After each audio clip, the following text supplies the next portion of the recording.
Welcome, friends, to Tanked Up, the podcast all about video games and craft beer. I'm one of your hosts, Ben, here with Aadil. Hey! And we're joined by special guest, Sam Ibbitson, joining us from, here in Bristol. Hi, Sam. Nice to see you both. Yeah, and you. Thank you very much for coming on tonight. No, it's my pleasure. Yeah, looking forward to this. Good. So, any new listeners that are coming across that follow Sam and are brought over by him, we're a podcast all about video games and craft beer. And generally, we chat about video games, about the industry at large, and we drink some beers whilst we're doing it and talk about them. So we will jump into beers first. Sam, I did see you sipping something just now. What have you brought with you? It's a fairly well-known dark ruby stout from Ireland. It's Guinness. That's just what I decided to go for today. Is that your sort of regular drink of choice? It's become increasingly my regular drink. Okay. Yeah, it wasn't what I always used to drink, but actually I think as an all-round kind of fits any situation type drink. It's I quite like stouts. Nice. In particular. Good. When I first started drinking in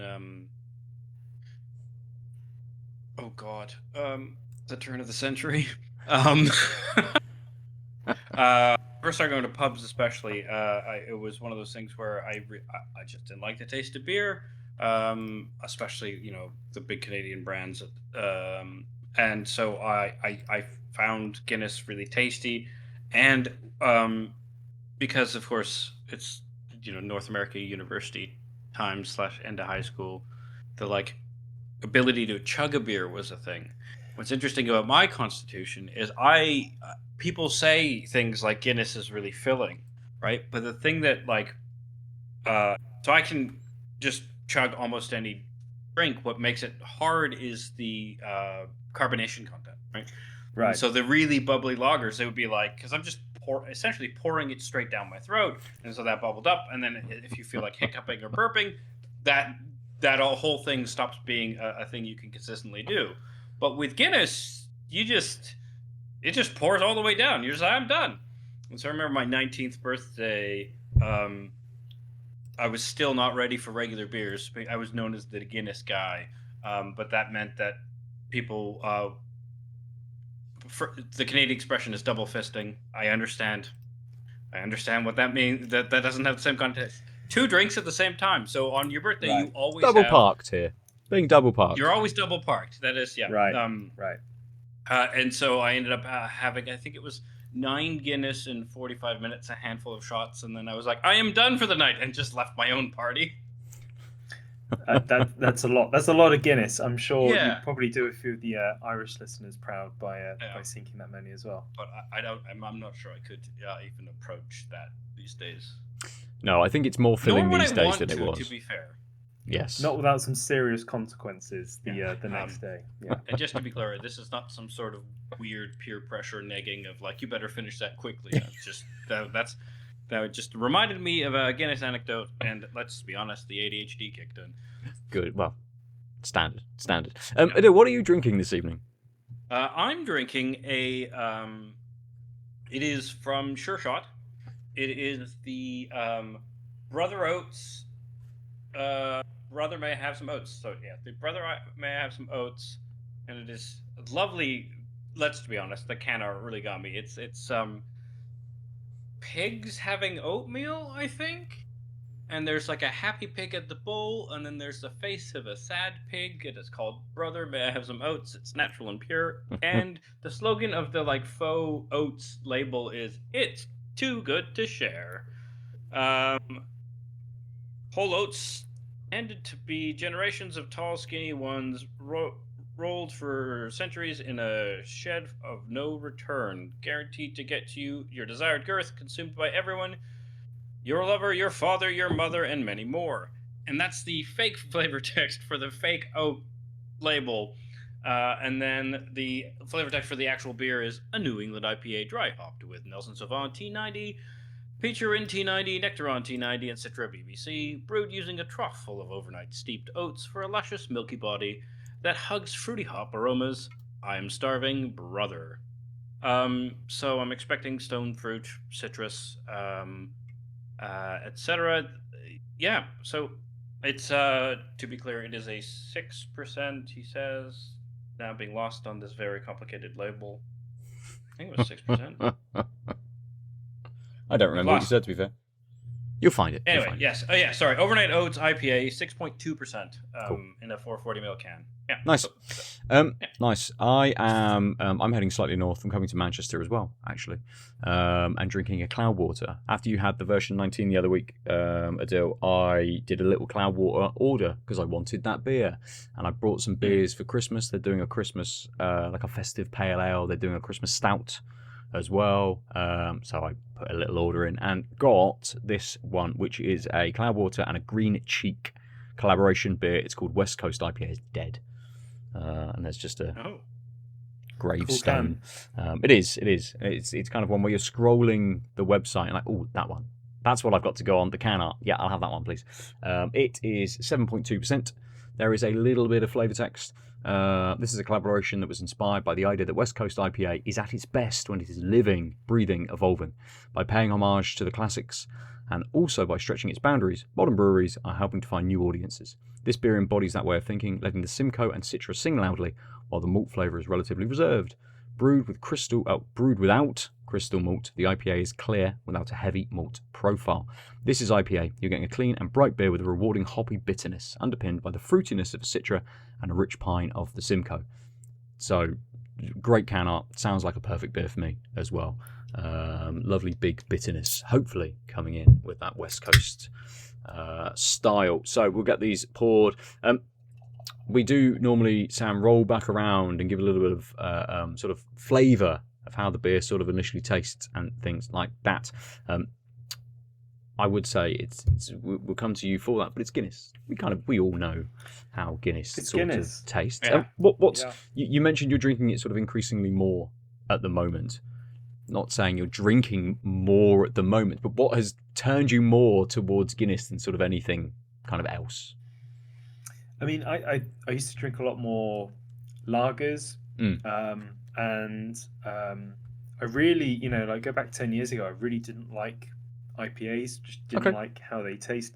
I think as you get a bit older, kind of your taste buds change slightly, the things that you like change slightly, so I started getting a bit more into drinking ales, and actually recently I drank a lot of, I grew up in Somerset, Sure. or rather I was a teenager in Somerset. I grew up in Bristol when I was younger, but there was a lot of cider. I think I probably drank a bit too much cider and then went off that for a very long time. I've come back round and I've been finding myself drinking a lot more cider recently as well. Really? So, okay. yeah, I think there's got to be something that as you're getting a bit older, your taste buds change. Things that you used to like, you don't like as much, and things that you didn't used to like, suddenly become a bit more appealing. So, yeah, it's all changing. Nice, fair. I can't drink cider anymore. My insides don't like cider. Similarly, I grew up in Weymouth, just down the road from Somerset. Drink a lot of cider, and got to a point in my 20s where my body went, no, do not have this anymore. It's easily done. And I haven't been back to it since. But you do get some. You might surprise yourself. You might taste some and then be like, actually, yeah, I feel like this is what I was missing. Flavor-wise, absolutely. I can definitely see that, especially in the summer, something a little bit lighter, a little bit more refreshing, something crisp, and those kinds of things. And I'd have maybe like 2 or 3, and be like, oh yeah, I'll get well back on this. And the next stage, be like, no, oh no, what a terrible idea that was. And you do get that kind of. Were these the sort of the big brand sort of affordable cheap ciders that you were No, it's more like what's the biggest of these? It's very, very flat. It's very almost bitty. It's like Old Rosie. That's probably the biggest kind of cider of that type that we used to drink a lot of. But you'd kind of drink it out of those slightly cube 4-litre milk cartons, that kind of thing that someone had brewed somewhere, and suddenly you're in possession of. I avoided saying the big box ciders, but I was correct. I should have said the big box ciders. Pretty much. The only reason I asked is because with drinks like that, like if you go to, if you get sort of the nicer stuff, they tend not to have the same. Your body's reacting to the higher processed stuff that you Uh-huh. get used to. So there is like a potential for ciders that won't tear up your insides. But if they weren't the big mass produced ones, perhaps that's just a lost cause. Yes, I think the ones I was drinking were fermented maybe a little bit too long, perhaps. So that may be the reason. But we'll roll back round. Aadil, your beer, what's it like? So the brother, may I have some oats? It is. I mean, it's just from my angle, because of course the light's in front of me. It's slightly less opaque, but it's incredibly hazy. A bit more, as always, for some reason the white balance on my camera makes everything look a bit more yellow than orange, but it's quite orange. You can see that it poured with like a finger and a half of head, and then in the time we've been chatting, has just disappeared, leaving sort of just a light texture on the top. Yeah. Entirely right on the prediction based on the hops. You've got like sweet citrus and stone fruit, and then a little bit of some maybe passion fruit, sort of just in the background of the nose. Which, given that, I'm gonna double check. What we had Nelson Sauvin, Peter, and like 4 or 5 hops. I'm not surprised that it's stone fruit and citrus and a little bit of tropical. But I was expecting maybe a little bit more bitterness on the nose, but I'm not really getting that. It's mostly just the fruits, which I guess is I mean, it's fine. It's just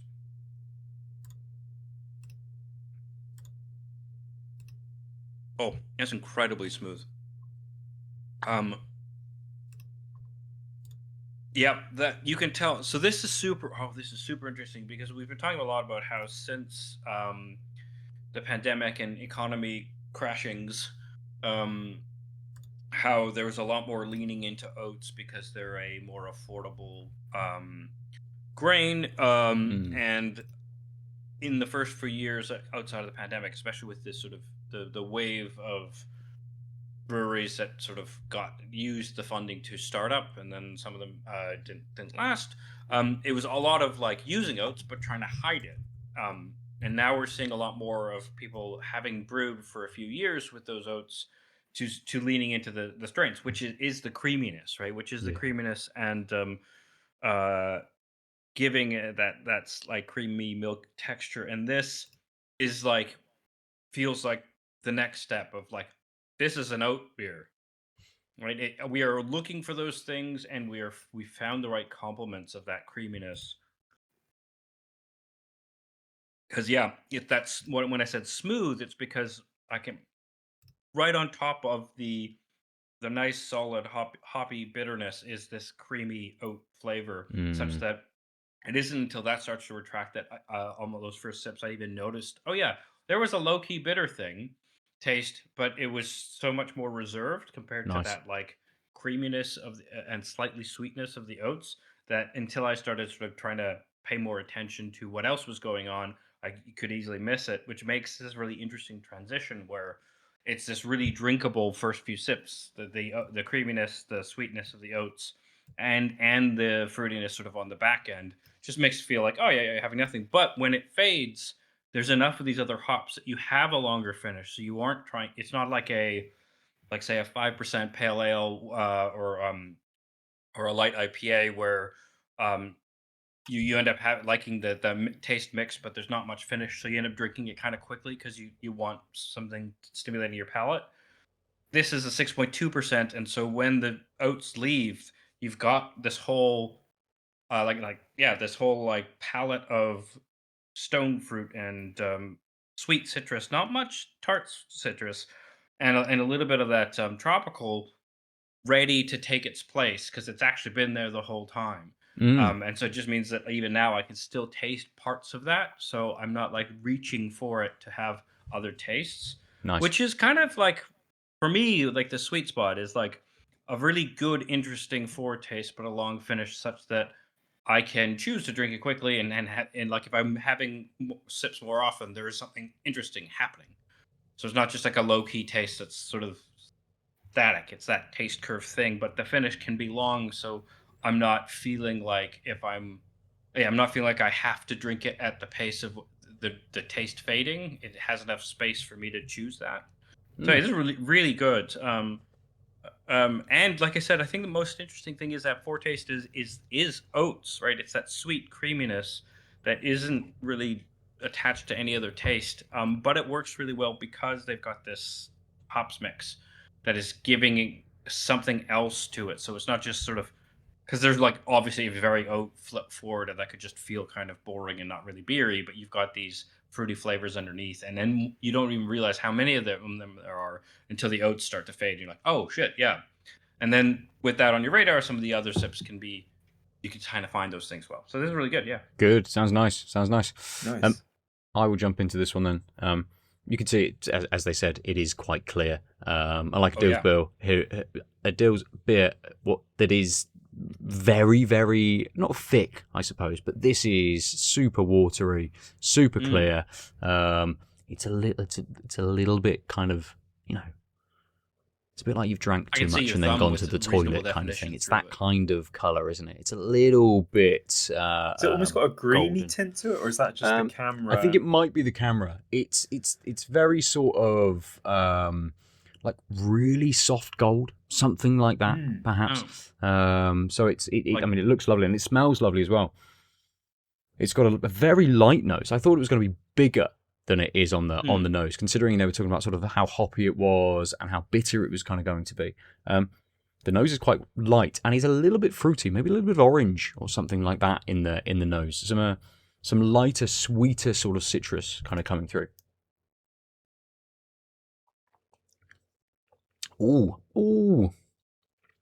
So it does hit you, and it's quite, even for 7.2% and for a West Coast IPA, it's actually got quite a crisp initial sort of sip. And there is that little bit of fruit on there, but it's really, really light.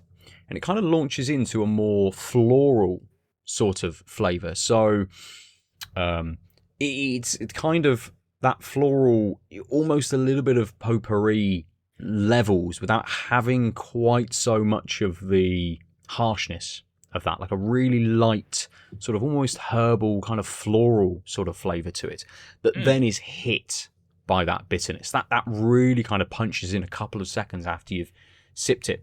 And it's 7.2%. We've been talking a lot about beers that are up in those higher percentages that don't show their alcohol. This has that little bit of, not burn, but you get that little bit of alcohol in there as well. So you can definitely feel, I think it's the combination of that slightly more, potpourri or a slightly perfumed kind of flavour, which already has that little bit of alcohol kind of level to it, combined with a bigger, hoppier, bitter sort of flavour. So this does run into a piney sort of finish, which is very, very nice. But it's just got that little bit of alcohol just sat on the top. And that's the lasting kind of feel to it. So you move through the fruit, that light floral note into that big piney punch, and then it slowly fades out and leaves you with that little bit of an alcohol kind of tint and almost the opposite of your beer, Aadil. I'm going to be going back to this more to get that flavour profile, get that little lift through, because the lasting flavour isn't as nice as the actual kind of journey for the first few seconds of the beer. So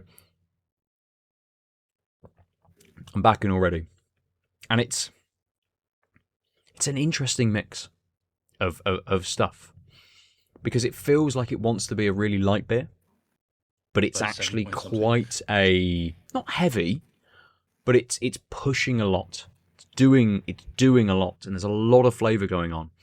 And it's maybe that orange turns into maybe more of like a ripe melon or something like that as it sort of moves through, the combination of that piney bitterness sort of coming in. But that bitterness is lovely on it. I love a big bitter beer, and this works very, very well in that regard. We don't get much down here from Green Cheek. We don't actually get much from Cloudwater down here, to be fair. There's only a couple of retailers here that get them in. So both of these breweries are kind of almost direct order if you want some beers from them down here.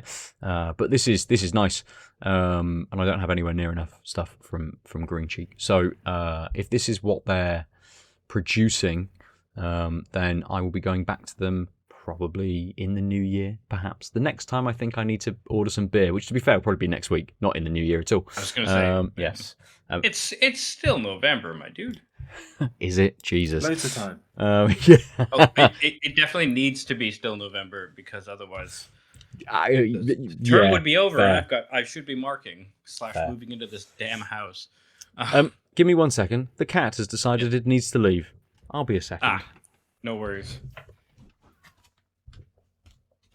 What are your thoughts on those tropical flavors in beers? Because there's more and more and more beers that have them.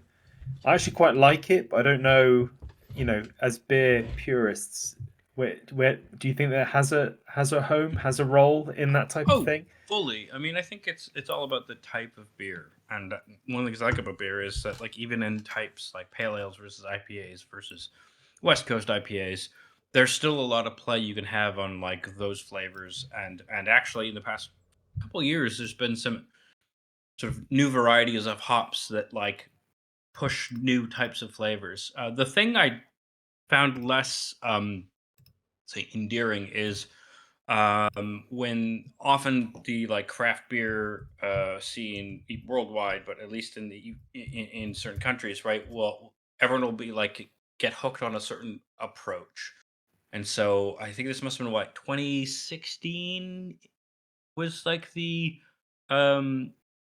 like summer of the juice bomb, right? What's where that? all the IPAs were these like big, juicy, Right.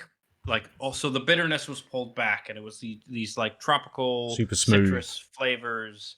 And a couple of summers before that, there was the big. I mean, for a while, as craft beer started to grow, there was the like arms race of bitterness, right? And that's one of the reasons why, as craft beers grew, a lot of people their first exposure to IPAs was within the context of this arms race, this like escalating bitterness of IPAs, which is one of the parts of the taste profile of an IPA. But if that's when you first had one, yeah, I can see why people are like IPAs are garbage, right? But there's so many different like what's the word? Variations. Yeah, I was thinking of like a emotive states, but there was a word, I've lost it. It's fine. But there's so many different like it was something close to temperatures. Temperaments, that's the one, right? There's like temperaments, right? You can have an IPA that's angry, like those like bitter ones, and then you can have the IPA that's like frat boy who's trying to convince you that wine coolers are cool, which was the juice bomb summer, right? Like, don't worry, like, no, it's easy to drink. IPAs are great. Do you like sweet? Do you like boozy? It's refreshing. It's like, yes, but if everyone's doing that, I don't like the big waves, right? And I think the like tropical flavors especially were like leaned into heavily at that moment.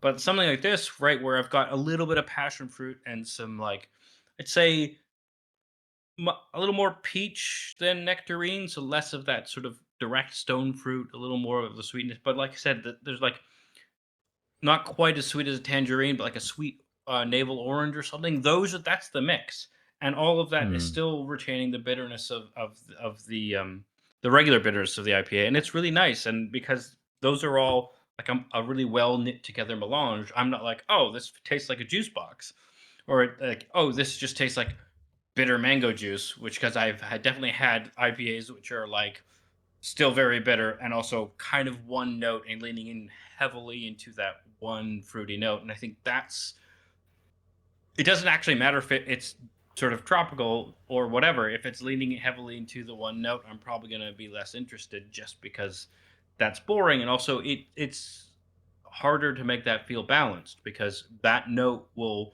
come from a certain type of ingredient and that will have its own sort of part of the taste curve, which means if it's just that, even if you want to do like a strongly a mango tasting beer, you have these other things so that they give other things to happen when that taste is ebbing and flowing. Otherwise you just are like, it kind of tastes generically bitter, then there's this hit of sweet mango, and then it's bitter again, and that would be a boring beer and wouldn't taste good. So you kind of want the melange, right? You want the other stuff, and I think then I kind of don't care what the tastes are, so long as they work with some level of bitterness. My least favorite beers are the ones that sort of don't taste like a beer, right? They don't have some sort of beery finish. They don't have that a little bit of bitterness to them. They don't have to have a lot, but I still want to feel like I'm having a beer versus sort of an alcoholic drink that happens to have been made the way beer is made.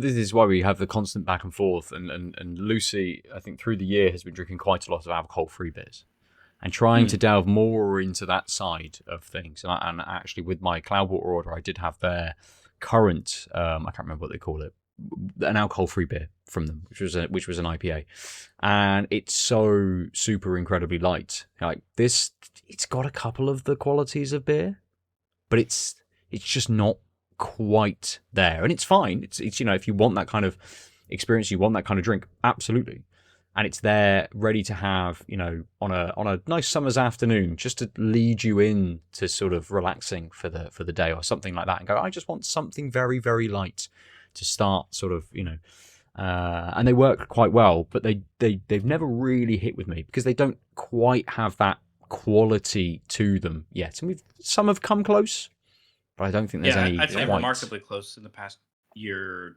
two. It's been like, oh, something shifted. But that's why I like hop waters as alternatives, because hop waters are literally like carbonated waters infused with hops to varying degrees of success. But because it doesn't taste like it's not trying to be a beer and then failing at that like lovely beery finish, which I think is like one of the things I really like about beer. It's like, oh, it's a refreshing drink that's bitter because it's got hops in it and has tastes I like because I like these beers that are brewed with these hops, but it's sufficiently different that I can't feel like it's a less than, because it's just not that. It's not trying to be a beer, right? It's a clear drink that has some bitter flavors that I know and like, and it's refreshing. Great. It stands on its own 2 feet because it's not a beer that then has stuff removed. But of course, not many people make them. But that's like my ideals in the middle of summer. Don't want to actually have a drink. At the pub, it'd be like, oh yeah, if there's a hop water, I'm going to have that, because then I get some of that sort of beer profile. How often do you see a hot water? An education. That's why you're here. That's That's why I'm here. I'm here to learn. I didn't know that hot water was a thing. Yeah. Yeah, I mean, so very Abigail recent makes thing. them. Quite a recent thing. Yeah. So I think a couple places in the UK were making them maybe 2 years ago, and now there's a few more. One of the craft beer pubs, the Station House here in Durham, always has Abigail's hop waters when they've been released, and they've been, this past year it's been pretty steady. The first year they were out, it was like I heard about them and then they were already sold out and I had to wait. But the next wave happened and I was like, oh, I'm gonna grab one. Nice. And now usually when I go there, they'll be in the fridge. But the problem is they also have really good beers on tap, and I'm usually going to the pub because I want a beer.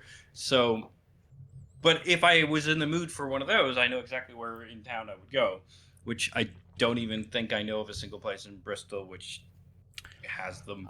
Maybe that's why I've not seen it. Yeah, absolutely. It's not here yet. It's working its way down south. Yeah. Sam, do you manage to find yourself with time to visit, a variety of drinking establishments kind of in and across Bristol? Because we have a lot here. I do miss Bristol. We have a lot. Yeah. I mean, I'm quite lucky living where I live. I walk past several breweries, which is kind of useful. So yeah, particularly in the summer, a lot of those breweries now have, areas where you can actually go and drink there, little tap rooms. And then, Bristol City Centre is just, you can't really move for any size or shape drinking establishment that you want, really. We've got tiny old ancient pubs.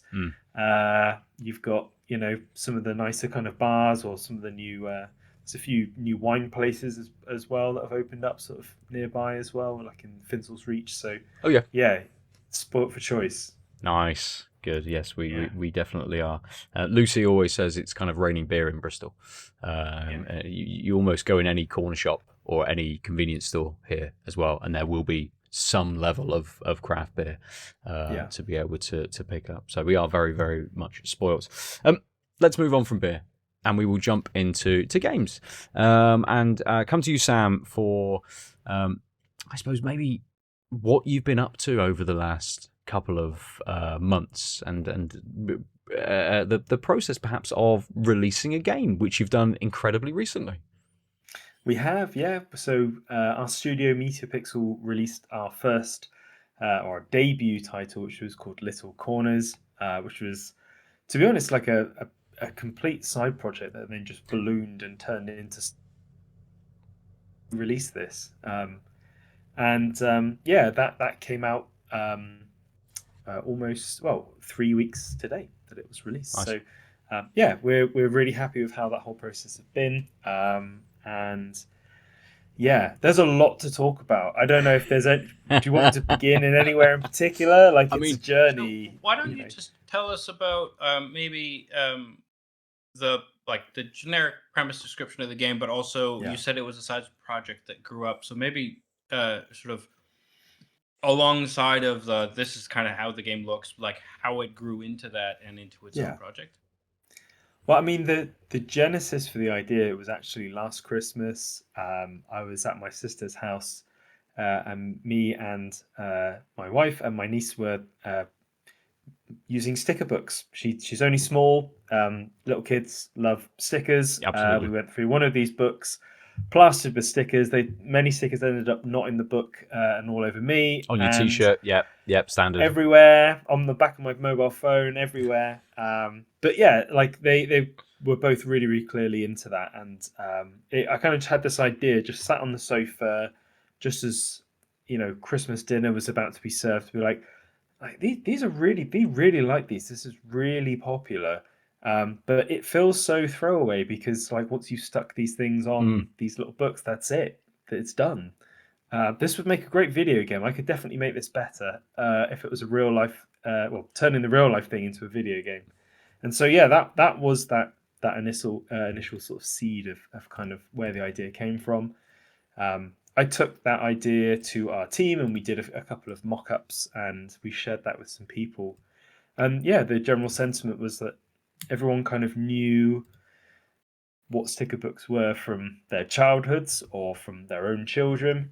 I don't know if how into social media you guys are, like the new platforms like TikTok and stuff like that, but there's a lot of these ASMR type videos of people peeling stickers and then putting them down, and I did not realize No, ASMR was no, I didn't. It's a whole thing. People love listening to stickers, apparently. And so yeah, we thought, well, maybe this is tapping into something, and then about kind of 10 months later, we had a sort of finished game that we were releasing on Steam. So yeah, it's kind of just bloomed out of that one quite innocent idea into a full release. Nice. I suppose, how did then you get to the point where you have started Meteor Pixel, and have you worked for previous sort of game companies in and around Bristol, and then thought to yourself, actually, I can kind of, as I sort of did with architecture, kind of went, I can kind of do this myself? Yeah, so I mean, I studied animation initially, and then kind of graduated right at that point of the big financial crash in sort of 2006, snap. 2007.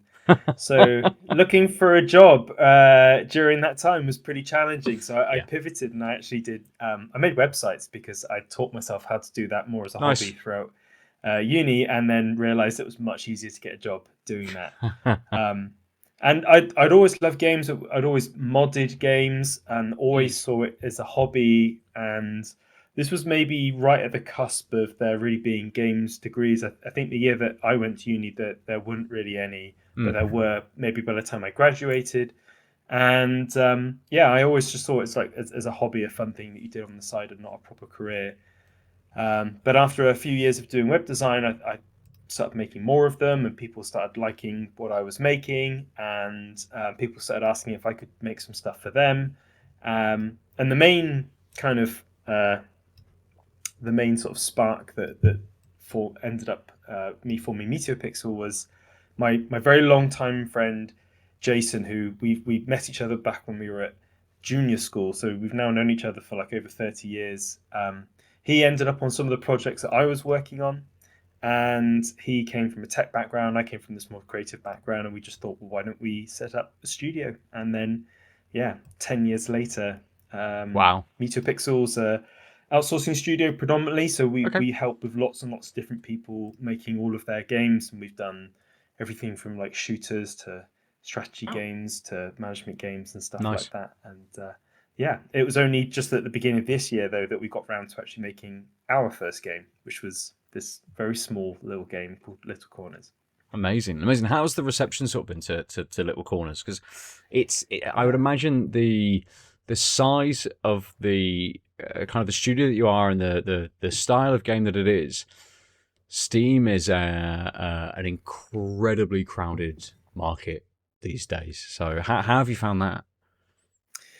Yeah, I mean it was interesting for a number of reasons because we use the Unreal Engine. That's kind of where our specialism is. So a lot of the games that we work on are bigger in both scope and kind of they're graphically the very high fidelity 3D games, and then going and making a tiny 2D game about stickers was kind of really at odds with the type of work that we typically do for our customers that we work with.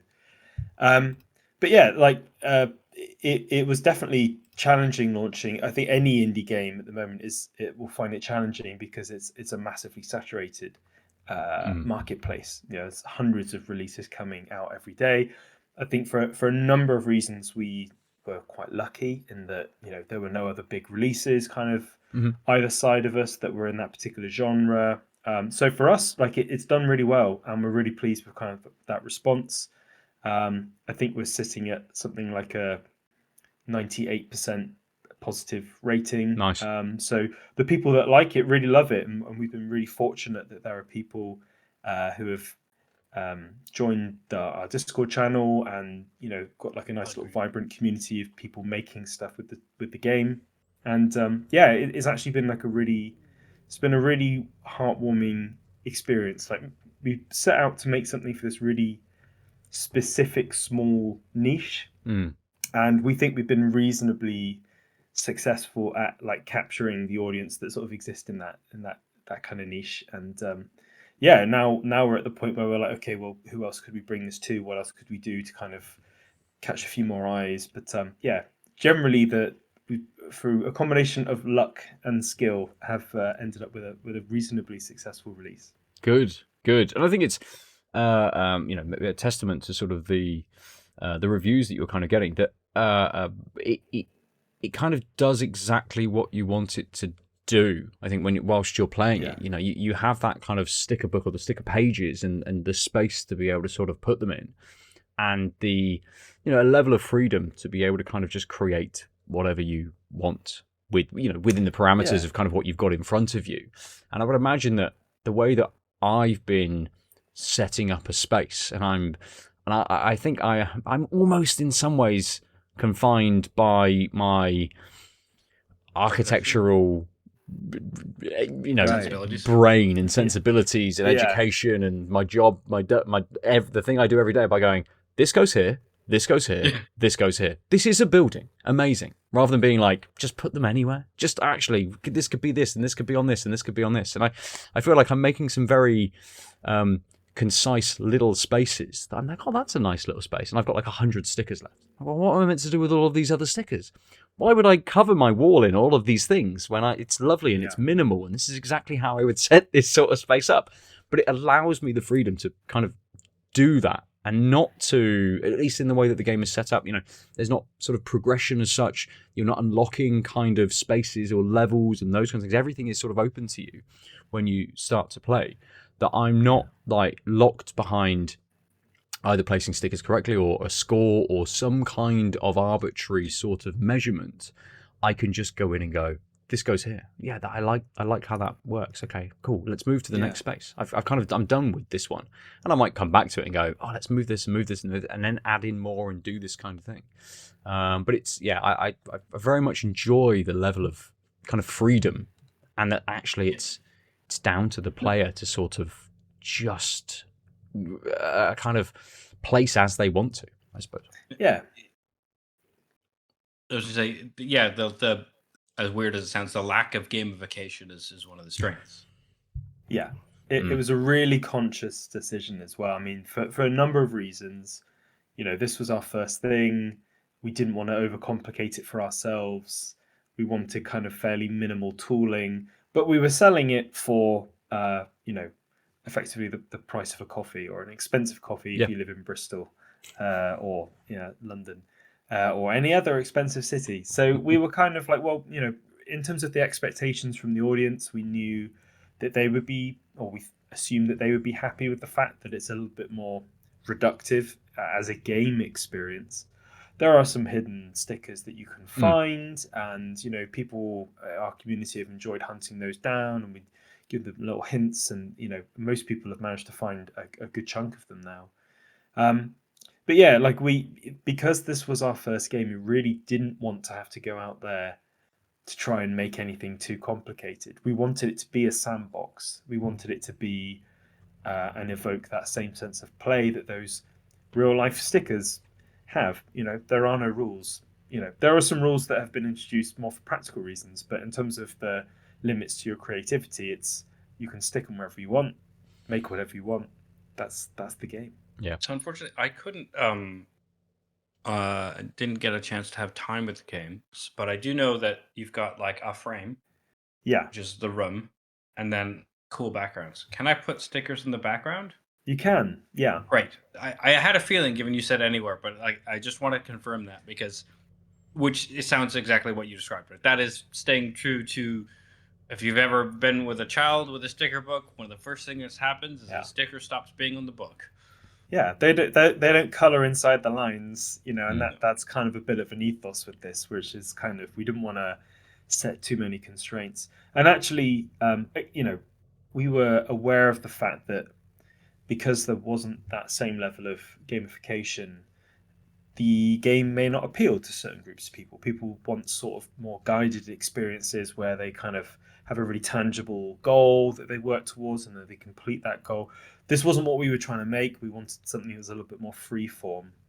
But actually, seeing some of the corners that our community have made, they've doubled the size of the available space because they've placed things outside of the room. People have made incredible winding stairs that seem to go up to a mezzanine level, and cool. So it's really cool what people have come up with, but we're aware of the fact that not everyone necessarily has the architectural sensibilities to be able to work out, actually there'd be a pillar here to support this extra layer I'm adding, or whatever that ends up being. But yeah, it's still really, really interesting sort of seeing how people can be creative with these limited sets. My brain went to, so one of the things that happens to me when I play games is I accidentally break them out of curiosity of how the engine works. And so my brain immediately went to, if it was in windowed mode, it'd be a crazy Easter egg if you could place a sticker outside of the window, which would take so much, much extra work, right, to do that Easter egg.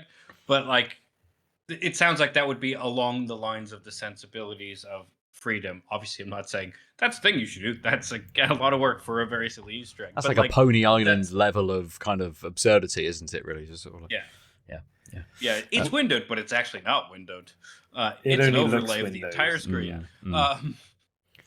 Which would mean that for everyone else who's just in the bounds, you would be using more resources because you need to render the play space transparently. Like, it's such a bad idea. I just meant, of course, that would be such a neat moment. That would take too much effort. And presumably with Unreal, you could also add ray tracing, right? Well, I mean, turn it all on. I mean, this is part of the insanity in deciding to use this game engine that's used to make these incredibly high fidelity, realistic games, and then actually making one of the most reductive things that you can kind of make with it. So yeah, that's on us, because we knew what we were doing, or at least we thought. How have you found the experience, I suppose, of that kind of, not necessarily working for other people or sort of being contracted to do sort of stuff, but the differences between paid work versus then trying to produce something yourselves? I mean, I think it's actually been quite transformative for the studio, because I think having done this and taken a bit of a gamble, and kind of had that sort of pay off in terms of, we've got a really lovely community, we've got a highly rated product. There's continued interest in it even 3 weeks after the launch.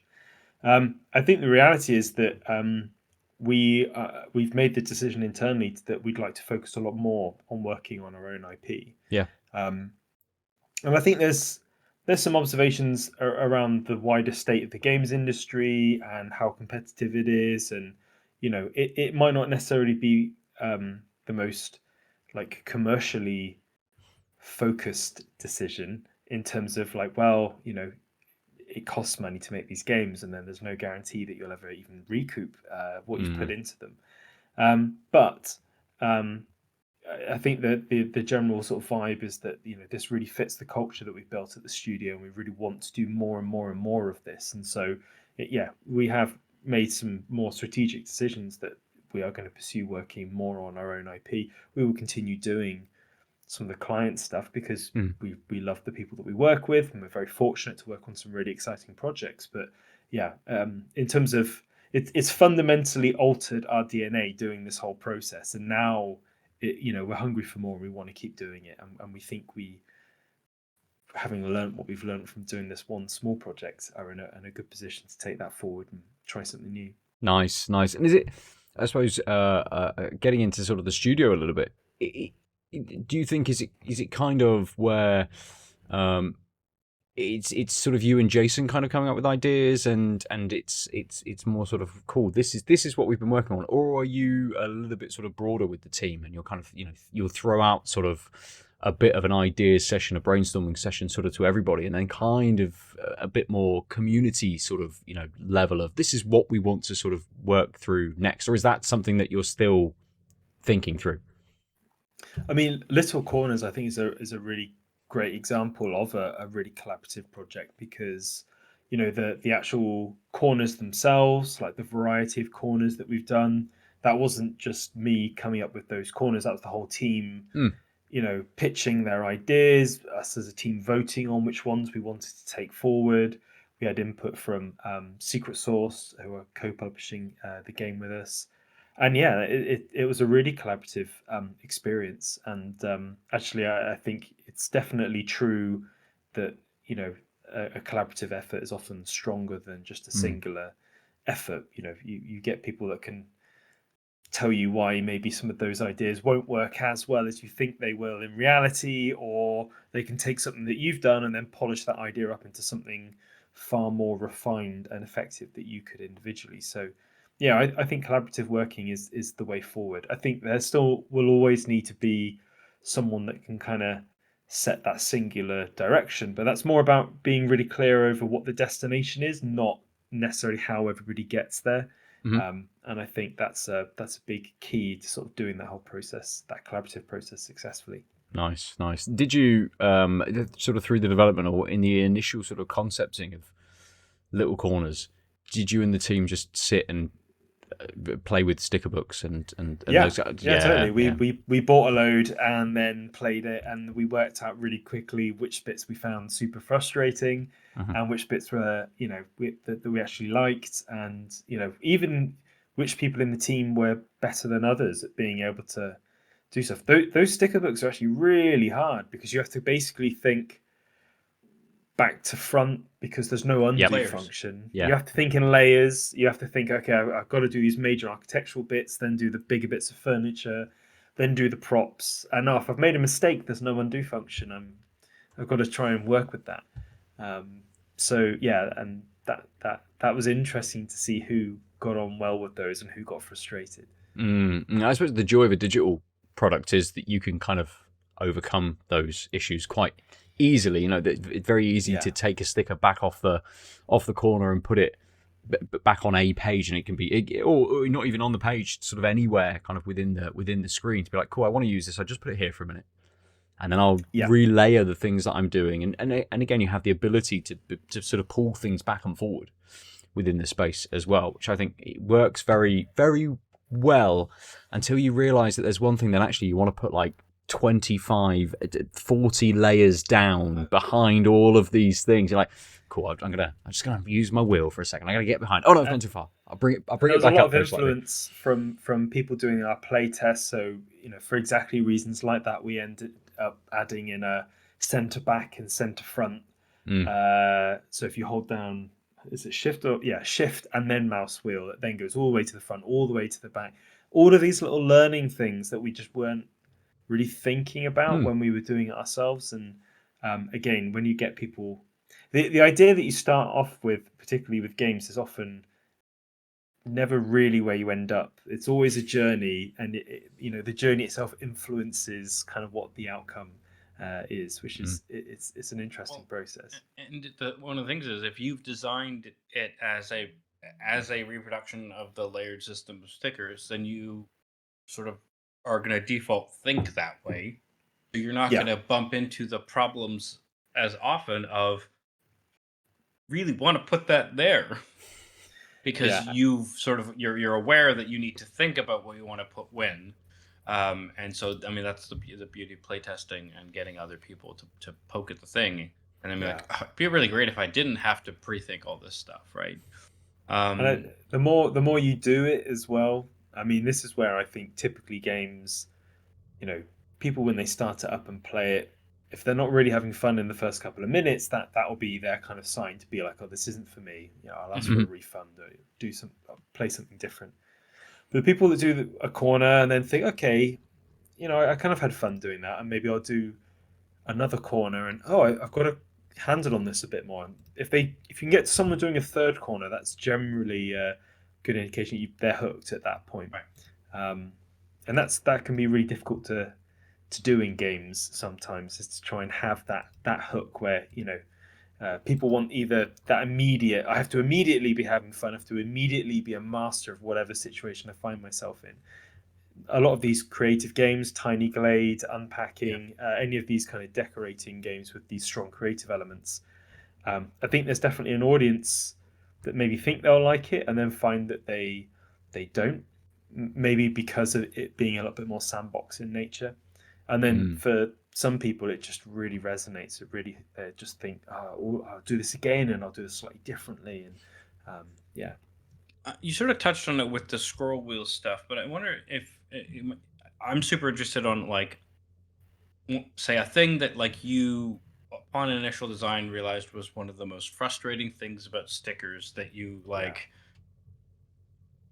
What the solution or the removal of the actual real world sticker book feature was to make it better quality of life, that you kind of like. It'd be curious to hear just like a clear example of that, because I'm sure there's many, but like there are many, but there is the biggest one, which I think we encountered was, we wanted to try and emulate this process of completing these real life sticker books as closely as we could. And so, kind of in the middle of the project's life cycle, we decided to invest quite a lot of time and energy and money in trying to really emulate the peeling of a sticker off a page. Right. And we did it. It looked great. And then we realized that kind of almost like input lag of like having to click something and then wait for it to be peeled. And then we tried to have like a click and drag method where like you dragged it off, and that it felt quite nice in terms of the from a tactile kind of perspective, but actually for decorating stuff it really slowed stuff down. And so we actually ended up just defaulting back to the second you click on something, it's immediately in your hand, and then you place it. And so that's a really good one where like we spent a really long time going around in circles thinking, how can we make this feel more tactile and better emulate the real life thing? And actually we just came to the conclusion that actually what we had in the beginning was the best option. Is people just want to be able to do it quickly. They don't want to have to be physically moving their mouse around all the time to peel things or waiting for a little animation to play out. So that's probably the best example of that. Yeah, that sort of prompts like on the notion of like simulation versus fun. Like I'm just curious of like so the thing I had in my head is like when I was a kid, the most frustrating thing was when I layered stickers and then they'd have to come up as a clump. and then I like try and peel them apart, and they'd get mangled or whatever. And I'm just curious if at any point, you had or the notion of like the difficulty and frustration and simulation often are twinned, right? The idea of like, oh, you could make it more real to life, but then you have to do more planning, and because stuff will stick together, or you can only use a sticker 3 times, or did any of that sort of stuff come across the bow? Yeah, definitely. I think this applies for all games, not just this one. But more often than not, when you're thinking about a mechanic, first-person shooters are really great examples of reload speeds. Unless you're playing one of these like hardcore milsim type games, the average person doesn't want to actually like put the safety on and pull the magazine out and then fiddle around and get the next one. Oh, that one's empty. I've got to. Oh, like no one actually wants to do that because that's just quite a laborious thing to go through. People just want these ninjas that go, and then you're reloaded. So it's a constant battle of balancing expectations from people, which are gained from either real life experiences or things that they've seen on TV and film. And so, yeah, in every game I've worked on, there's always been some element of do you give people what they think they want, or do you give them what they actually want? And it's usually a lot of smoke and mirrors to give people what they actually want, that finished experience. I guess it's the difficulty of who that person is as well, right? And as you're saying, sort of, you will get those people that will bounce off, or that will jump into the game based upon that first instance of sort of what you're playing. And having been playing and continuing to play a lot of Battlefield 6 at the moment, and being in the Reddit and the subreddit, which I probably should leave because of absurdities, lots of people talking about things like the realism of the game versus, just the enjoyment of trying to do this kind of thing. And there is a whole industry now on YouTube and various places like that of reactions to these kinds of things. But I did watch a video where somebody played a reload animation for a gun, and then basically, the conversation, let's just say, was around wearing gloves and reloading a gun, and the difficulty of doing that whilst wearing gloves. And there's a whole video on YouTube. It's like 20 minutes long of someone with just reloading with gloves and going, actually, they're pretty close. Really? Don't argue about this. It's like, it's pretty close. Here is me doing this thing. That's fascinating. And just the idea that there's just people now making videos to counter the arguments that are coming up on Reddit to do these kinds of things, and actually making a nice cozy kind of game about stickers. You're like, let's not worry about all these people over here. We're building little corners. We're building our community. This is, but it doesn't have the peel reload time. It's too quick. But that's the thing. It's kind of making the product that you get to the point where you sort of like, here is the idea. Here is how we developed it. Here is now how we're playtesting it. Here are the things that we want to do, which are more accessible, more quality of life kind of things. They make things easier. They give you a better experience. And then these are the people that we want to, or not want to, but here are the people that enjoy it. This is them. The people that kind of don't enjoy it, cool. Well, maybe we'll get you next time with the next thing that we kind of produce. But we're not in the, mode, unlike DICE and EA and all of these kinds of things, which are continuously updating and iterating and changing and altering the game to sort of not necessarily fit the community, but to kind of try and align a little bit with comments and these kinds of things. Two very different levels of kind of game, and I would imagine two vastly different levels of community as well, I guess. And it's sort of on, I suppose the question there is kind of taking on feedback through that playtesting sort of thing.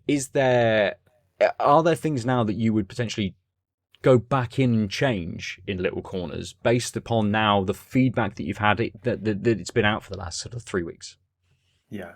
I mean, yes, we have actively been listening to the community. We rolled out a patch actually earlier today that introduced 2 features that people asked for, which was to be able to have a preview of the corner. So if they just wanted to follow along, an existing corner, they could just sort of, effectively copy someone else's homework. But that was a big requested feature. We've got another feature coming very soon, which is around zooming, so that you can kind of get a little bit closer, so you can more accurately place things. But I think there's a really interesting thing there around attention and what the big companies are doing versus what a lot of the smaller studios, us included, are doing, and also kind of what the future of games looks like around that topic of attention. Because typically a lot of these big studios with these big games, they don't just want to try and catch your attention, they want to hold your attention for as long as possible. They want you playing those games, and just as that point where you think you're maybe getting a little bit bored, they've already timed that perfectly with some new content, some new maps coming out, or some new weapons, skins, whatever it will end up being. But they're in the business of trying to capture and hold your attention. And indies, I think, have always had an element of trying to create experiences for people that are like digestible and can, you eat it in one sitting. This isn't a banquet that goes on for days and days and days. This is a single meal that you come and sit down and you eat, and you're like, well, that was tasty, but I'm not going to go back to it. There's a million other dishes that I can try. And, for some people, there are those dishes that they go back to, even though they're the same thing. It's the small little experiences, and they do go back to those time and time and time again. But I also think the interesting thing, more generally, about the state of the industry is the audience's attention is getting more and more and more fragmented. I think there's more and more distractions for people.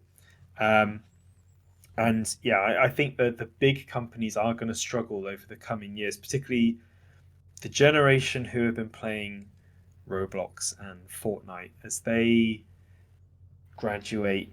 Well, as they graduate, actually, like school, as in, they get to the point of working, having money. Like when I graduated and I started having money and earning, I bought loads of video games that I then never played. Yeah. This is a really different generation because they're a lot more conservative with what they spend their money on. There's platforms that they can get a lot of content for free, or new content for free, like Fortnite being maybe one of the best examples. Roblox, so you have the currencies in there that you can spend. So I think it's going to be really interesting, and I think that you're pretty much going to be on one of two paths. You're either just trying to serve up these little tasty morsels that you can kind of complete, maybe in a weekend. Or you're going to be trying to hold people's attention, and I think that holding attention is going to be harder and harder and harder, and only the big companies are ever going to be able to afford to do that. Nice. That's my hot take. Yeah, it's good. I mean, two thoughts on that. The first, that's the quick one, is that I think actually something like little corners and similar kinds of experiences where you have vignettes. We played a ton of puzzle games in the last few years, which are very similar in that you've got a small vignette and you are doing something within that. But actually, it's kind of like slow served tapas, to continue the food analogy. You can actually go into one corner and you can play it for sort of 10, 15 minutes and then come away. And then actually just go into the next one whenever you have that moment again, to be able to sort of digest and take it out and go, actually, I'm going to do the sort of the Edo Japan sort of style one now. Cool, I'm going to go in and do that. And now I'm going to move it. Now, 2 days or a day later, I'm coming in and I'm doing sort of the more Viking sort of, sort of corner and things like that. I know you had 2 points, but just on top of that, I think the sweet spot actually is that the young folk with their attention-starved addled brains, right? Right, the people who grew up with a screen in their pocket and thus dual screen, which is the thing that Netflix now forces you to dumb down plot points because they assume that they won't let you make, even if you're a world-class director, right, a movie without someone explicitly telling the viewer what's going on in case they were distracted by their phone on their mobile phone. Yeah. Right. But like the people who've grown up with that, like, and I agree. Like, you're right. I think it'll be a lot easier to catch them on vignettes for that reason. But also, we've talked a lot about this as we've gotten older, especially Ben with a family, right? Like, the draw of shorter games has become stronger because you have less time, but also even if you can carve out the time for playing a video game for a few hours, you'd rather just do a thing. And like the idea of the like 65-hour RPG, even if you still like I kind of avoid long RPGs, even though they're my favorite like genre, because Same. I just feel the weight of the idea of I'm gonna like start this and I'm gonna have to finish it, and if I want to remember all the details, which is why I like the genre, I have to dedicate all my free time to it for like 2 months. Yeah. Minimum. Absolutely. And I realized I used to think it was just like, oh, the weight of like this seems like I'll never finish it. And also it feels like I'm attached to it, which is silly because you can always choose otherwise. But I realized what was giving a lot of that weight, which I don't think I've actually talked about on the podcast, was the idea of like, I want to have that the details, right? I want to nom on those details. I want them in my brain buffer. And that's actually the thing that's giving me that like stressed out weight. It's not that I think I have to finish it and not change gears. It's that changing gears trades off the like awareness of the details of the game. And what I like about those games is having the time to like submerge in them. And that's just not a thing I can do, which is why I don't play these games anymore. But for a few years now, I've been lamenting the fact that, like, more than a few years, I still haven't started The Witcher 3. Much to Ben and Lucy's chagrin, right? But actually, the second point kind of builds on that. In that, I think Sam, what you're saying, sort of, that actually the audiences and how they digest games are kind of changing, because when actually we were younger and getting into games sort of in a single digit age, and it's like Sonic or Road Rash or these kinds of games where actually you only had maybe 2 games a year because your parents were like, cool, here's a birthday present, here's the one game you're now going to be playing for the next 6 months. And it's the commodification of kind of games is gone nuts, but it's a very different kind of thing that actually a lot of that similarly aged sort of either single digit or into sort of preteens and that kind of age people now are just playing one game, but they're playing a very different kind of one game than we had when we were only playing one game for sort of 6 months. Something like a lot of the sort of early, the Mega Drive and the SNES games and those kinds of things were more in the kind of the arcade kind of vein. You had that kind of 2-minute level and then you moved on to something else. You had that 2-minute level and moved on. Or you had that fight and you moved on. Whereas now it is actually you're sat for, I don't know how, I've never played Fortnite, so I don't know how long a game is, but it's probably similar to like Battlefield or COD or something, where you're in there for 15, 20 minutes and then it ends, or you've died early and you finish, then you go into the next one.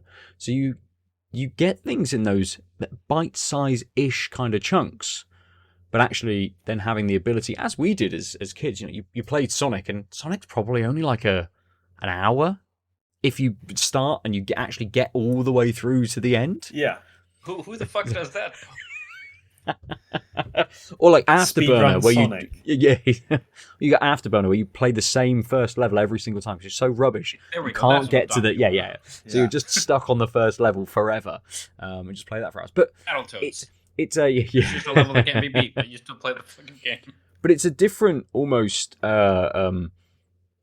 I suppose it's hitting different parts of the brain right these days with the kind of experiences that you're sort of getting, and I can absolutely, as you said, that the industry needs some kind of slight shift, and big companies, big publishers are trying the live service kind of route as much as they possibly can to, here is a product, now let's retain you for 6 months to a year. This is exactly what we did as kids. We had one game, we played it for 6 months. Through the lack of not having access to something else. Now it is access to everything, and there must be a retention of some kind to stay with our product, which in and of itself is the problem. How do you deal with it? Who knows? Who actually knows how to deal with that? No one, probably. No one. So just to tie all this stuff together, I'm guessing that means you are not announcing that in 3 weeks the Snoop Dogg narrated mode of Little Corners is coming out. But yeah, with microtransactions and battle Yeah. pass and no, that's just that's January at least. Snoop so, Dogg yeah. will say, "I'm peeling the sticker," on the first corner. But if you want the subsequent corners to hear that, you have to buy the season's pass, right? Or a new page of stickers every 3 months on a corner. Absolutely, it's almost how you drip feed to how you retain. But if you really want to people. borrow from what's been done, it'll be the same stickers they have, but with a slight tint on them. It won't actually be innovation. Shiny stickers. A little effect on them or something like that. Yeah. The flame on a candle just goes a little bit. So actually, what you should have done, right, if you want to be a true capitalist video gamer, is you release the game, then you patch it with the perfect peel simulation mode, and then if you buy the season's pass, you can get the old mode where they don't have to wait. That's it. And there's a secondary currency of putting stickers on things randomly that they can then build up to buy that mode for a week. There's a lot of predatory options, but I think our community can be rest assured that we're not going to pursue any of those just yet. We've actually got a new corner which is coming out, I think in a few weeks' time, which we're releasing just for free, just because we think that we should. Nice. We're not under any obligation, but just think as developers, we've got something free to be able to give people, and if they'd like it, then we're just going to give it to them for free. So I think, and I think indies are pretty tuned into that type of stuff. Like the big games can kind of abuse their community a tiny little bit because they always want more and they know that they can get their attention. But it's a very, very different ecosystem when you're at the lower end. You've got to try and look after and nurture that community because they're the ones that are going to support you. Very much. So to put my philosopher's hat on, because I can't help but doing the day job. I mean, it's the incentive structure, right? Like at the end of the day, you want to make a thing that makes you feel proud of doing the thing, but also under capitalism, you are trying to ensure that you can pay the bills such that your company exists next year. Which is like old school, capitalism and market effects seem to solve some problems. This seems like a good approach.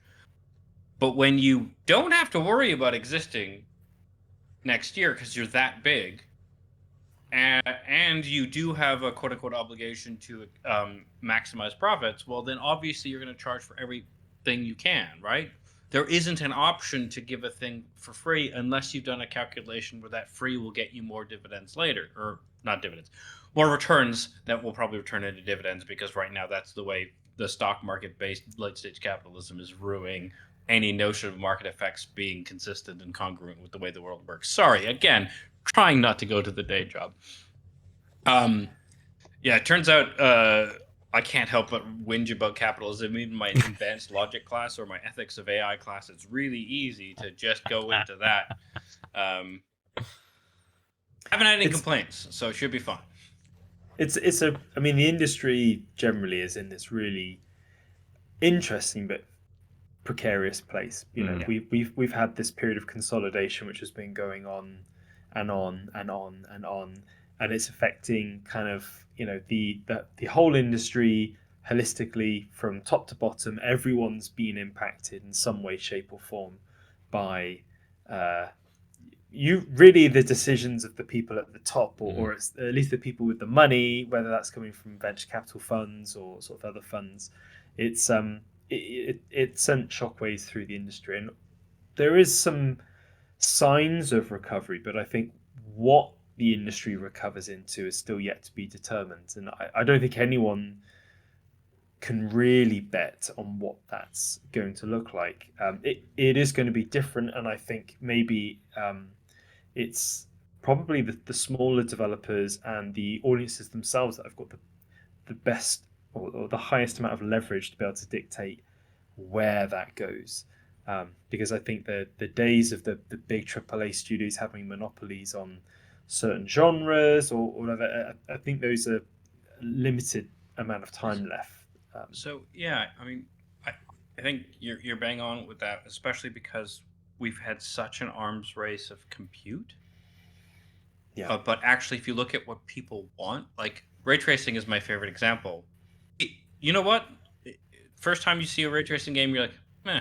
First time you like play with a well-designed game with full-on ray tracing, you're like, oh, this is immersive in a way, right? Like you see the character in the mirror, the shadows, etc. Oh, right. But the thing is, how did we do without this? A good design, right? The smoke and mirrors, right? Yeah. And it's like, okay, so now the systems can do all that, but that means the smaller developer can do the smoke and mirrors by themselves, right? Like I think that's and so I think that's like the big win of the arms race is people are pushing back against. Well, I think probably for a decade people have been pushing back against.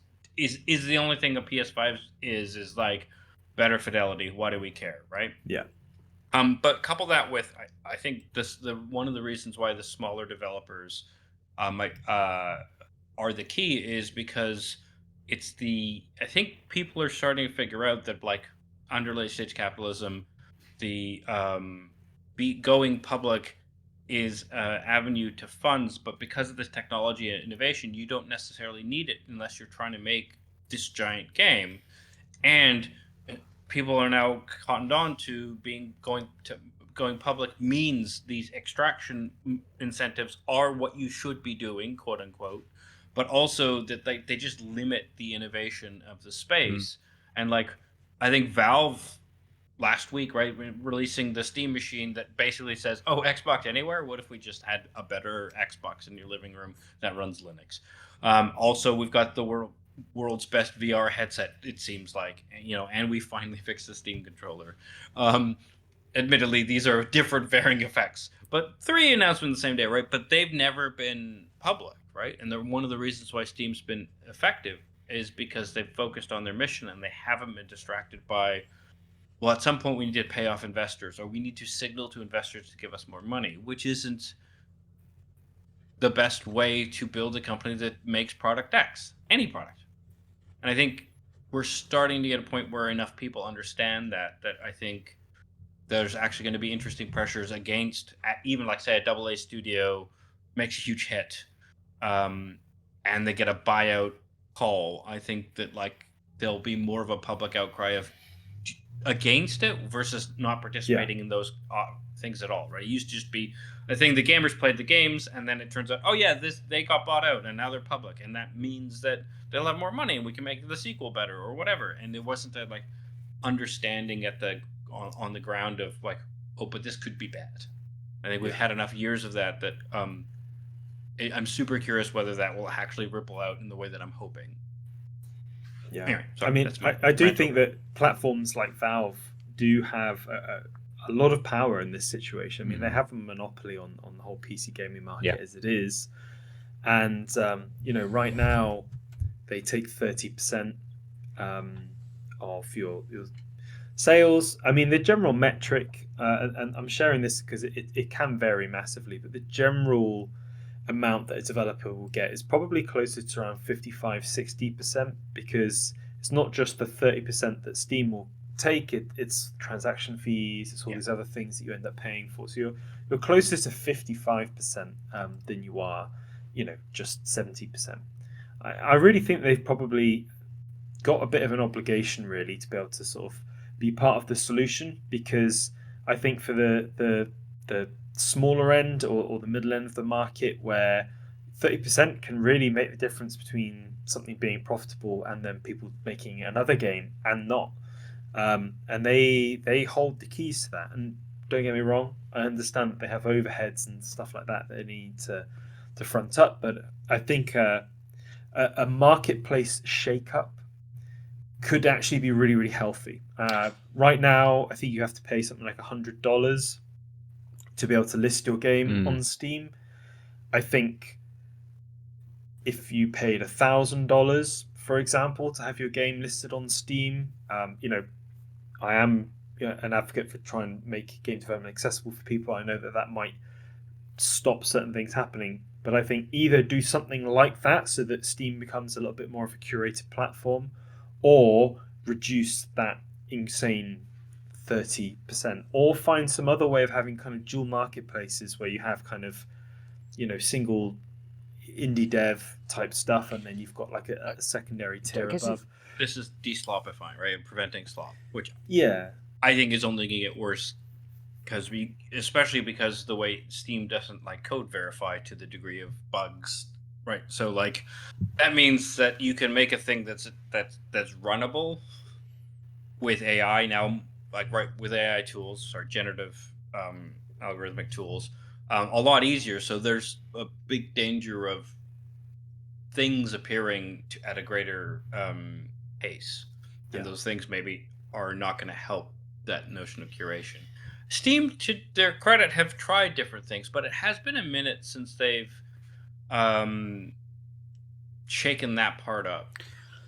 It's difficult because you have things like Epic Game Store, which try to then come into that market and offer different levels to developers, right? And I think their cut is a lot less than say it's a Steam's, fraction of right? that, yeah. Did you look at all, Sam, at things like itch and other sort of methods of sort of is the game available on itch, or have you kind of is it like two different beasts to sort of try and do? Well, we actually launched our demo on itch. It's actually kind of where we started, coming up to 6 months ago. Not long after just getting the first prototype wrapped, we decided to put it on itch. That was the very clever folk at Secret Source's idea to kind of really just gauge kind of what the reception is. It's a great platform to do that. Yeah.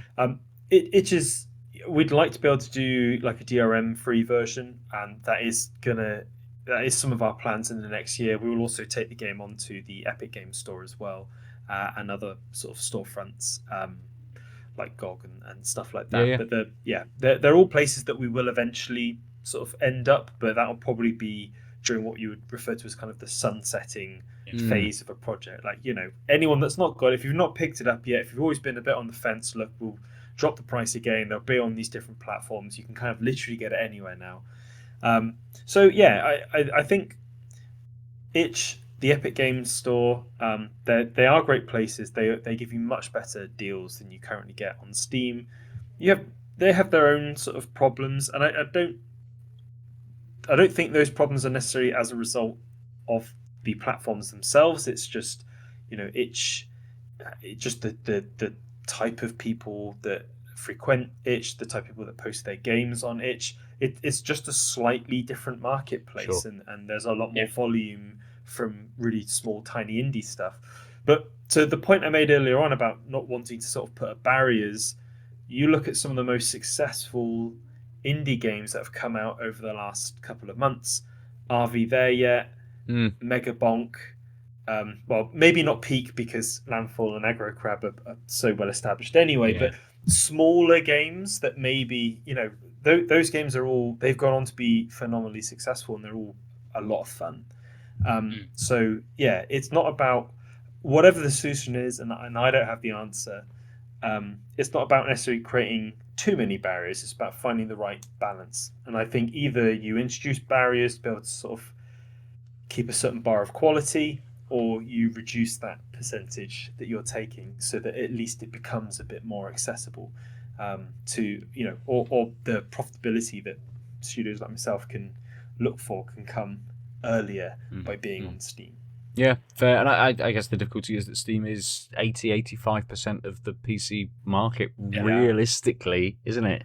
There are all of these other places, but the user base is quite often actually, I go to itch, I go to GOG, I go to Epic Game Store, but the majority of my library is on Steam. Yeah, I still frequent all of these places, but actually there is one main, place to kind of go. They have absolutely cornered the market, which is why Valve can have teams working on a new VR headset and a Steam machine and all of these kinds of things without having to be public and having that level of investment in those, because they've just got such a good revenue stream of having been so early in adopting this sort of storefront. Did Gabe buy a new yacht? I can't work out if that was made up news or real news. It felt like it could have. Yeah. Is that It number looked 4 like or there number was. 5 though? That would be the thought of the thing, wouldn't it? I suppose. Yeah, I don't know. You may have traded one of the earlier models in for the bigger one with the helipad and stuff. Part exchanged potentially. Yeah.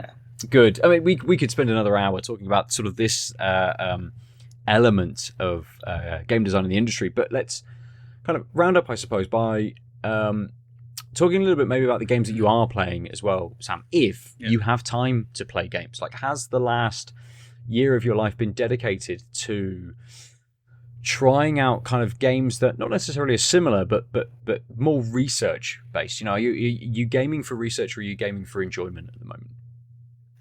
Yeah, I mean, as a general rule of thumb, I would always try and make a game that I actually want to play because that helps massively. So, you know, I'd played Unpacking and enjoyed that. Nice. I played other games like Tiny Glade and had a lot of fun just noodling away on stuff with that. So some of those games that I was playing because I wanted to play them anyway. But you know, I think I've got quite diverse tastes. So I've also been playing Battlefield 6 recently because sometimes I just need a fix where I drive around in a tank and blow stuff up. Yeah. But yeah, I think that the most amount of time I've been sinking in recently is probably in those kind of more like co-op games. So I've played a lot of Peak over the last couple of months with friends. We started playing RV there like a couple of weeks back, and I've been having some fun there. And again, they're like really, really nice, just little session games. Because the reality is I don't have heaps of time every day to be playing stuff. So yeah, those are what I've been playing at the moment. Nice. And is there anything you've, I suppose, played recently which is not to get too deep into potentially future projects and things, but is there anything that you're kind of playing which you're like, oh, actually, I really like that aspect of something? Not necessarily that you're going to implement it or try and build a game on it, but is there anything that kind of stands out for you at the moment? I was playing Abiotic Factor, and I think specifically because Half-Life 1 was one of the games that really got me into making games. It was the first game that I started modding with the Hammer editor, and yeah, we've made mods with our friends in custom levels and all of these different things. So I played that a lot, and then it made me super nostalgic because of that art style, kind of emulating that kind of. I think Half-Life was maybe like 1999, but like yeah, early noughties, very late 90s, that kind of art aesthetic. And I thought, wow, that's actually what I cut my teeth on. That's where I first learned how to do 3D modeling and animation, was because you had these tiny, 256 by 256 pixel. That was the amount of texture space you had for a player character or for their body. So you have to make it good within that. So yeah, I had a real itch to make something. I haven't had any ideas that would fit that yet, but have a real itch to kind of try and make something in that aesthetic, just because of I think just the pure nostalgic elements. Nice. Nostalgia is one hell of a drug. Yeah, it is. Good. And do you sort of, on that, do you get the opportunity to kind of just go, I'm just going to make this little thing? It may not actually be anything, in a game or for one of our sort of, co-developers and the people that we're sort of working with and things. Do you kind of just go, I've made this, it's going to live in this folder now forever, and I can look at it when I want to? But I think actually for a really long time, and maybe this was just the outcome of doing client work where, some pretty big projects, pretty intense projects that require 100% of your focus, and you get to the end of the day and you're kind of like, I don't really have much creative juice left to make something. But since Little Corners has come out and we've been sort of pivoting the business slightly more to look at our own IP, and less on purely pursuing the client stuff, I have started just noodling away on making my own little things. And sometimes those are with things that I'll take to the studio and say, hey, look, I made a tiny little demo of something in my spare time. Do we think this has got any legs? There might be things that I just release on itch just for free, just in case anyone else wants to play it. And so yeah, I think it's really difficult to not wanting to understate that once those creative juices are flowing again when you're working on your own thing, how energizing that is. And yeah, that's definitely had a tangible impact on my desire to use my free time, my evenings, my weekends, whenever it is, to actually carve out half an hour to noodle away on something because actually I enjoy doing it, and it gives me joy doing it. Yeah. Good. I imagine it's the sort of the balancing act always of then running a business and having to look over others' work and set briefs for people and continuously sort of not necessarily QA on stuff, but you're constantly kind of getting work brought to you and then giving feedback and critique and then thinking about things as a bigger whole. That you find less and less time potentially to actually do those kinds of things. They do creep into your spare time when you're like, oh, this is now where everything is creative that we're kind of doing. This is where this very specific element of that creativity can live. It's only really in the spare time that I have to be able to sort of do that. How have you found kind of, and I suppose this goes back to maybe the last couple of minutes on maybe Meteor Pixel. Like, have you grown through the development of Little Corners to sort of take on more people and find people that have gone, we need someone that can do this. We'll bring someone in to be able to do that? Or have you been more sort of hands-on with the sort of the development of it rather than, say, coordinating a bunch of people to be able to do those things? We definitely found more people to be able to work with. So all of the sort of engineering and design and stuff was done in-house, but fundamentally it's a game about pretty looking stickers, and actually we ended up scaling up and developing a really phenomenally talented art team who all did a great job churning out. There's something like 1,500 or 1,600 stickers now in the game, and there's even more coming with this new free corner that we're releasing in a few weeks' time. We spun up an entire kind of little 2D department for that, mainly relying on people that we had worked with in the past and trusted in the past to kind of really lead that effort, and then scaling up the resources, particularly over the last couple of months, with some freelancers that we've worked with or were recommended to us, and they've all done a phenomenal job. And I suppose the game speaks for itself in terms of, it's one of the things that most often comes up in people's positive reviews is just the quality and the variety of the artwork. So Nice, amazing. And to actually finish, did you sort of, and we haven't talked about yet, sort of the Bristol Game Hub at all. Is it kind of a sort of a space, or maybe you can just give us a couple of minutes on the sort of Bristol Game Hub and what it is, but is that something that you leaned into then with sort of the development of the team? So the Bristol Games Hub's been around for quite a long time now. There used to be a physical space over in Stokes Croft in the centre of the city. But during COVID, with all the office closures, that kind of sort of shut down, and it ended up kind of really pivoting more just to supporting the local community by running events and putting on workshops or other types of things. The mission from the start was always reasonably clear that it was set up as a non-profit that was designed to support the local development community, particularly students and people looking to sort of gain entry into the industry, and to try and lower some of those barriers so that people stood as good a chance of getting into what is a really competitive industry as they possibly could. We're still going.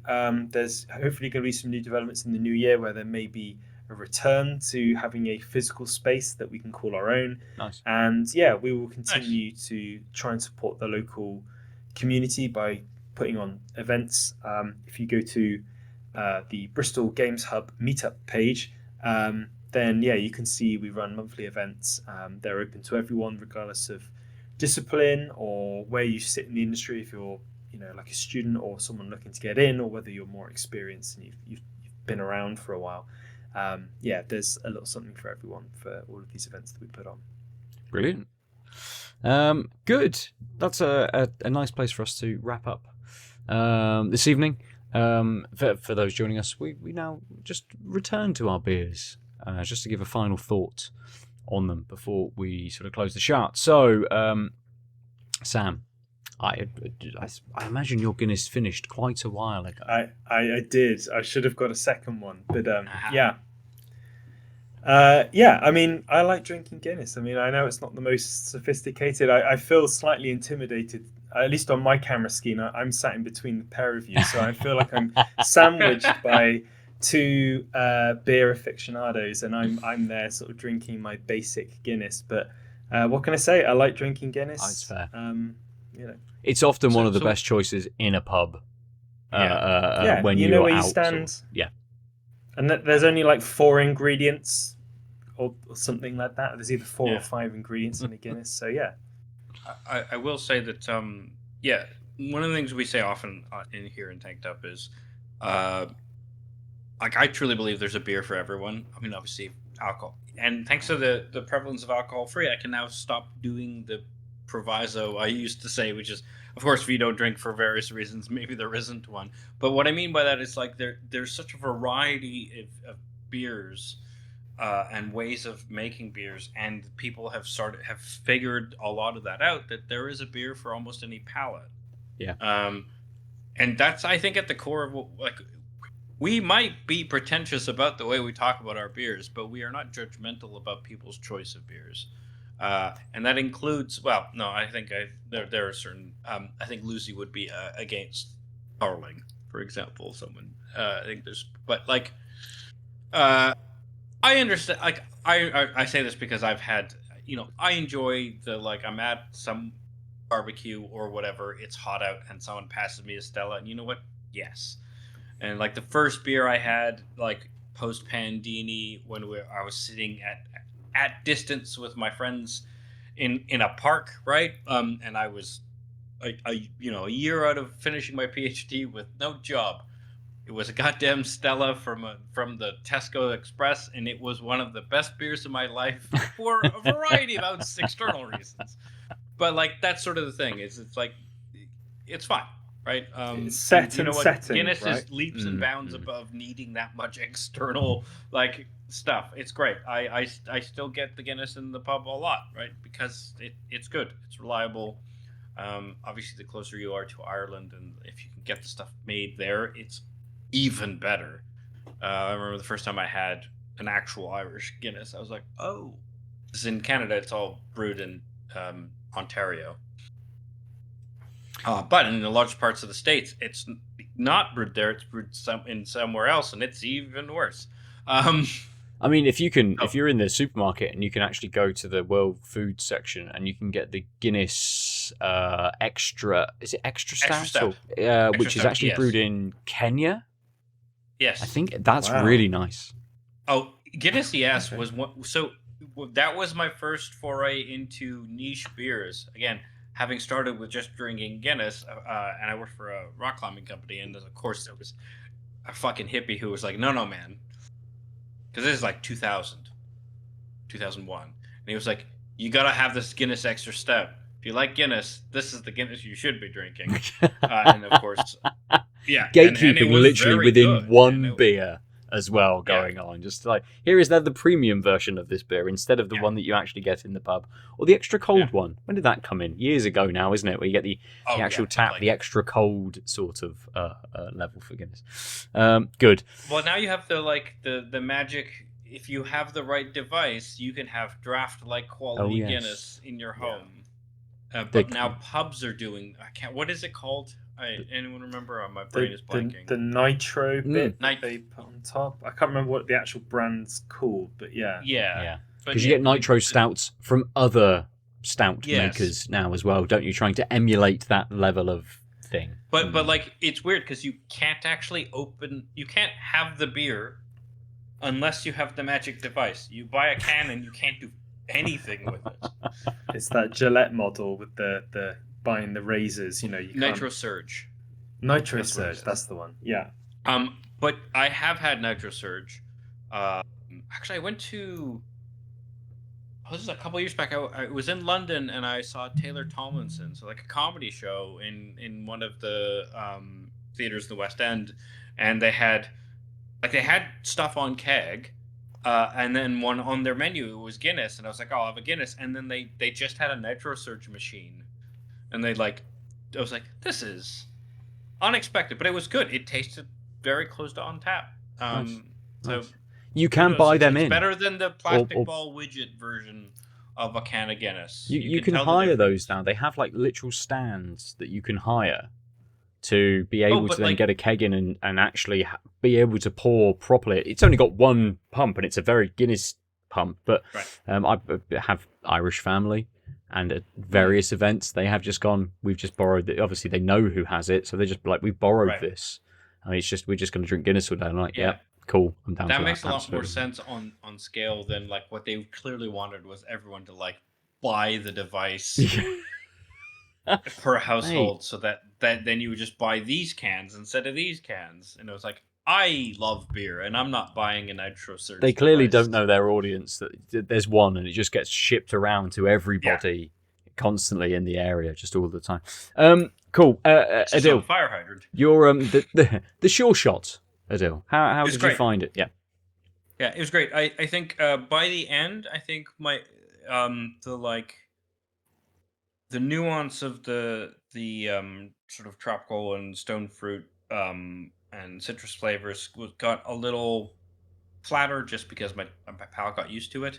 But the thing is, also what sort of it started melding a little better, easier with the sort of sweet oats. So it stopped being as like, yes, there's this oat taste and then there's this other taste, and the other taste got less interesting, but then the taste sort of blended at the same time, so it became easier to drink, but also there was less reason to focus on it when you're having a sip, if that makes sense. Which, for the way this podcast works, that's kind of a great taste curve and development. But like, yeah, I think by I'd say the last half, definitely the last third, it just tasted like a really good IPA. It was still oat forward, but wasn't like, oh, this is oat forward, really, like that like really oat forward note that I was like gushing over at the beginning. I got used to it, and then it was just like a really tasty IPA that happened to have oats, which I think is a good progression, especially because if you happen to have not liked that foretaste, you aren't stuck with it for the whole beer. Yeah, fair, nice. Mine, interestingly, is kind of the opposite, and actually it mellowed. So the pininess and the bitterness is the thing that sort of dropped down on this, and actually the thing that's come up more is that little bit of fruitiness. So the melon and a little bit of orange flavour, the things that have sort of taken over. And again, whether that's my palate just acclimatizing to the beer over drinking it, or whether that is because as soon as you crack it, they're the things that are sort of hitting you sort of instantly, and they are just mellowing with that lack of carbonation sort of to the beer as it's starting to dissipate. That it's kind of one way I liked that. I liked the journey, and I like less the flavour I was getting towards the end of the beer. It's just this kind of one or two notes, and you don't get that flow of these things kind of going on. We tend to drink a beer over what would be an hour and a half sort of thing. So actually, when you're drinking a can, you're probably drinking it that little bit quicker, and maybe the experience for somebody else will be very different because you're still getting that level of carbonation through the beer and all of those flavors sort of hitting. But at least over this time period, it did deflate a little bit, but not to take away from that initial kind of really punchy opening flavor, and for a reasonable amount of time, for at least sort of 3/4 of the beer, kind of getting that remained punchiness sort of through it, and that big bitter sort of finish to it. So good. Good beers, good chats, good games. Sam, if there's anything you'd like to sort of close out on, anything you'd like to direct people to, or anywhere they can kind of go to have a look at the things that you make, please, feel free to do so. Yeah, shameless plug time. Not Little shameless. Corners is available on Steam. There's currently a small discount applied as well, so you can pick it up a little bit cheaper. Just search for Little Corners on Steam and you'll find us. Nice, perfect. If you are happy to share and you want to direct people to any of your social media sort of accounts and things, yours or the studios, to be able to follow what you're up to, what are those? So Little Corners on Blue Sky, X, and Instagram and TikTok is all Little Corners Game. But if you're interested in finding out what Meteor Pixel are up to, including some of the games that we're going to be talking about and announcing in the next couple of months, it's Meteor Pixel on X. So yeah, nice. Check it out. Nice. How are you finding things like X versus Blue Sky. But I mean, this is a whole conversation in and of itself, isn't it? Yeah, A very quick snapshot. Are we wrapping up, Ben? We are wrapping up. I know I was wrapping up. Absolutely. But as a quick snapshot, are you kind of cross-posting across everything as you do stuff? And obviously, with TikTok being a very different beast to X and Blue Sky. Yes. Yeah, the short answer is yes. They're very different audiences. They respond very differently to different things. And actually, I think what I've learned maybe from launching Little Corners is you have to treat them each as these very, very different beasts. Posting one thing on one platform and then just slightly tweaking it and then putting it somewhere else, more often than not, won't work. They're designed and sort of optimized for very specific things. So you've got to figure out what those things are and then lean into them. Otherwise, those posts will go nowhere. Yeah, fair. Nice. Good insight. If you want slightly less insight, you can follow us. We are Out of Lives net everywhere. You go to outoflives.net and see the video version of this or our YouTube page as well. Or just listen to the audio on your podcast service of choice. Rate and review us if you have 30 seconds these days to do so and you have the inclination and enjoyed the episode. Aadil, on social media, people can follow you where? The Omniarch on... I guess Instagram, and I used to say all of the things, but I haven't been on X for over a year. So Instagram, Bisky, probably something else I can't remember. Some places. I guess technically, I don't think I think the one social media esque thing I'm not on as at the Omniarch is LinkedIn. Because that's the one place that is not premised like old school internet where you have a handle, because I'm an old. The hellscape that is LinkedIn of positivity posts and just constant negative all I'm commentary. saying is I have an account on LinkedIn. I'm not saying I use it. I am privileged enough to have a permanent academic position, so I don't have to do that. You haven't got to try and win work and go on there and actually engage with people, which is the most unfortunate thing. Academic and LinkedIn it's like a weird worse version of LinkedIn, because like you have to try and network, but it's not clear it has any dividends, but you still maybe have to do the thing. It's a weird platform. You can get me Nova47 on Blue Sky or Nova_47 on gaming platforms. Don't go to LinkedIn. It's a horrible place. And that's it for us this week. Thank you very much for joining us. We've been Tanked Up, joined by Sam Ibbitson from Meteor Pixel. We'll see you soon. Goodbye. Thanks. Bye. Bye. www.outoflives.net